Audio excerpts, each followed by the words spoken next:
Perfect Wisdom. With the divisions of the Abhisamilakra. Translated by EdwardConze 1904–1979. University of California Press, Berkeley, Los Angeles, London. Chapter 60, Entrusting. Sakra. Then, perhaps, O Lord, when I teach and explain thus, I will become one who repeats what the Lord has said, a preacher of dharma, one who correctly states the dharma and also its logical sequence. The Lord.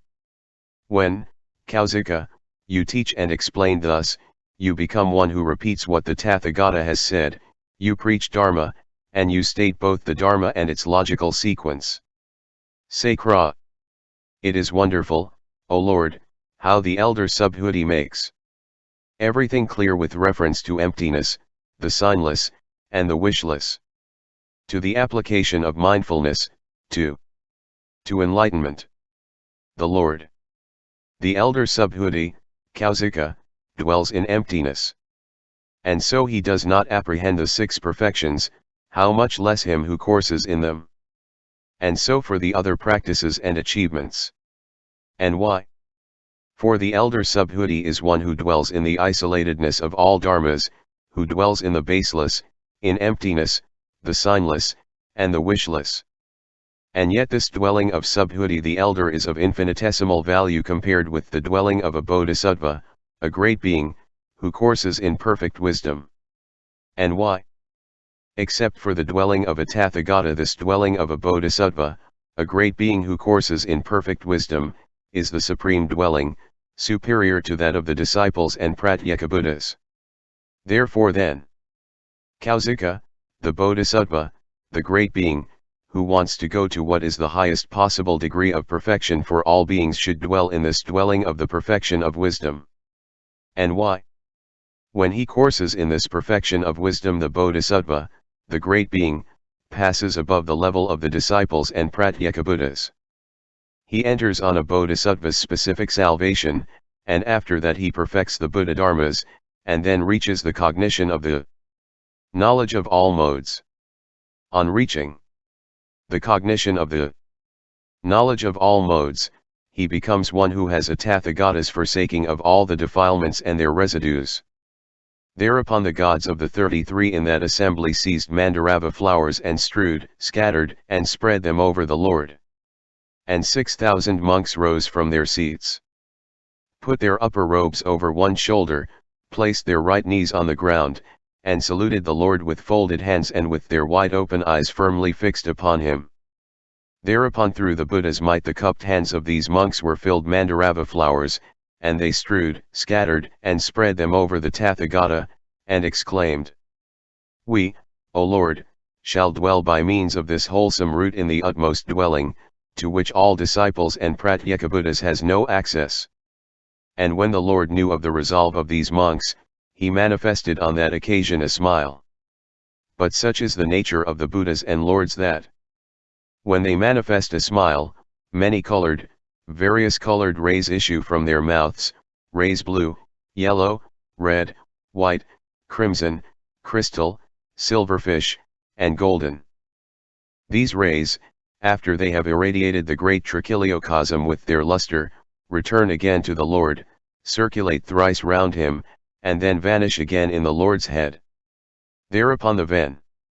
Ananda rose from his seat, put his upper robe over one shoulder, placed his right knee on the ground, bent his folded hands towards the Lord, and said, "What is the cause, O Lord, what the reason for the manifestation of a smile?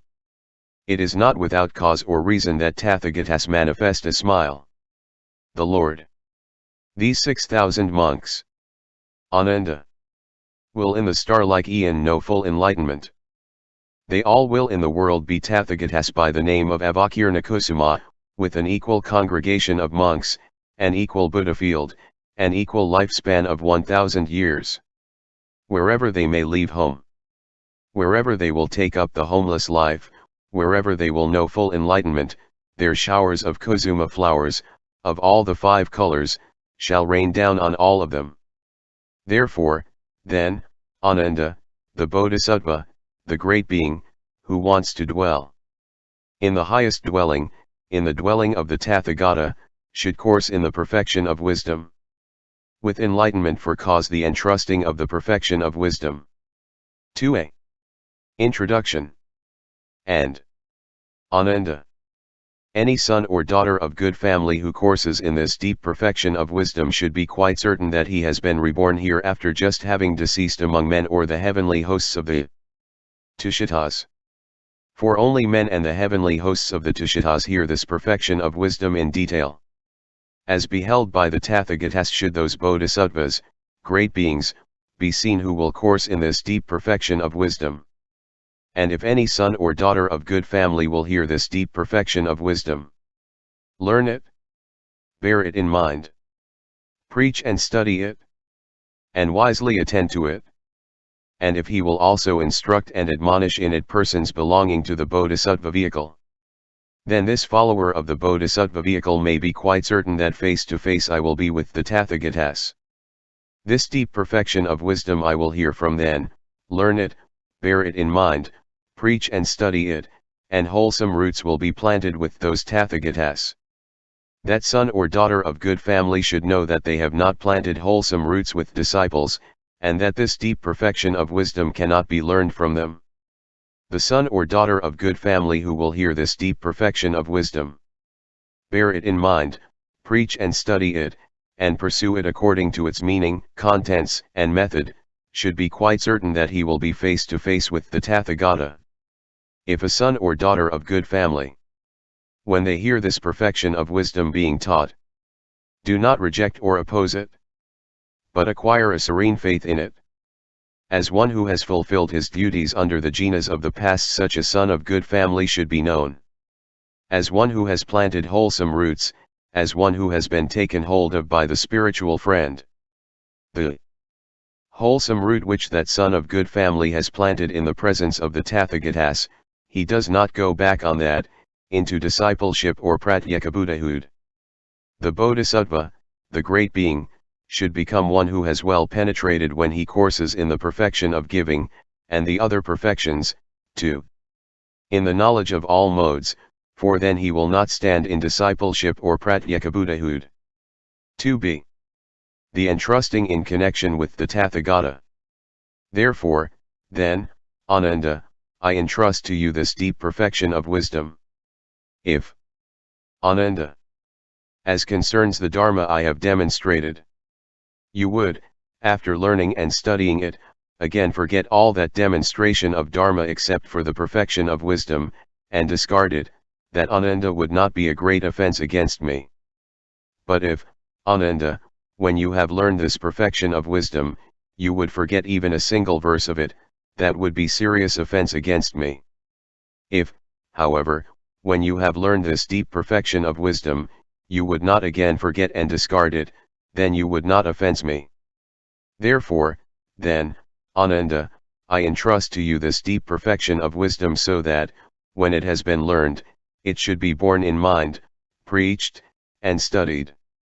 One should well attend to it, well take hold of it, well study it, well bear it in mind, and one should well analyze and learn it, letter by letter, syllable by syllable, word by word. The son or daughter of good family who learns this deep perfection of wisdom will be one who bears in mind the enlightenment of the past, future, and present Buddhas and Lords, and he assists that enlightenment. If someone wishes face to face with me, to honor, adore, revere, and worship me with flowers, garlands, perfumes, unguents, aromatic powders, robes, parasols, flags, and banners, then he should learn, bear in mind, preach and study this perfection of wisdom, and thereafter honor, adore, revere, and worship it with flowers, too. With banners. Those who honor this perfection of wisdom, they thereby worship me, as well as the Buddhas and Lords of the past, future, and present. If anyone, when this deep perfection of wisdom is being preached, feels respect, affection, and serene faith for it, then he feels respect, affection and serene faith also for the Buddhas and Lords of the past, future, and present. If, Ananda, I am dear and pleasing to you, and you do not abandon me, let this perfection of wisdom become dear and pleasing to you, and may you not abandon it, so that you may not forget even a single word of it. For long could I speak to you, Ananda, about this bestowal of the perfection of wisdom. To cut it short, Ananda, just as I am your teacher, so is this perfection of wisdom. Therefore, then, Ananda, with a measureless bestowal I again entrust to you this perfection of wisdom. In front of the world with its gods, men, and asuras I solemnly declare. One who does not want to abandon the Buddha, Dharma, or Sangha, nor the past, future, and present Buddhas and Lords, or their enlightenment, let him not abandon this perfection of wisdom. And this is my admonition to you. Those sons or daughters of good family who will learn this deep perfection of wisdom. Bear it in mind. Preach and study it. Place their trust in it. Wisely attend to it. And who will declare it also to others by various methods and in detail. Will demonstrate it. Make it known, set them going in it, explain it, analyze it, enlarge on it, and reveal it, they shall quite soon know full enlightenment, they are quite near to the knowledge of all modes. And why? Because from this perfection of wisdom has issued the supreme enlightenment of the Buddhas and Lords.